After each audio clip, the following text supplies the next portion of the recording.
technology, digital assets, and cryptocurrencies, let me say two things. First is that there is no question that blockchain technology generally, and cryptocurrencies in particular, will in the coming years challenge traditional banking, including reserve banking, in ways that we cannot yet imagine. So we need to be prepared for that seismic shift, and it may come sooner than later. Already, remittance systems are being challenged. Blockchain technology will provide far cheaper options to the kind of fees being paid today for cross-border transfers by banks. I'm sure you're all aware of the challenge that the traditional SWIFT system is facing from new systems like Ripple, which is based on the blockchain distributed ledger technology with its own crypto tokens. So there are, of course, a whole range of digital assets spawned daily from blockchain technology. Decentralized finance, using smart contracts to create financial instruments in place of central financial intermediaries, such as banks or brokerages, is set to challenge traditional finance.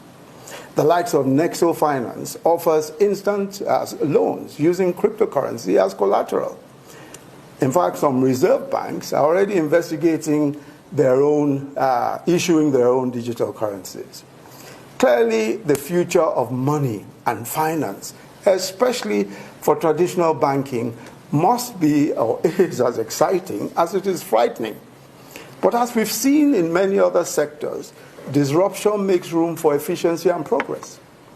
Secondly, I fully appreciate the position of the CBN, the Securities and Exchange Commission, and some of the anti-corruption agencies on the possible abuses of cryptocurrencies and their other well-articulated concerns.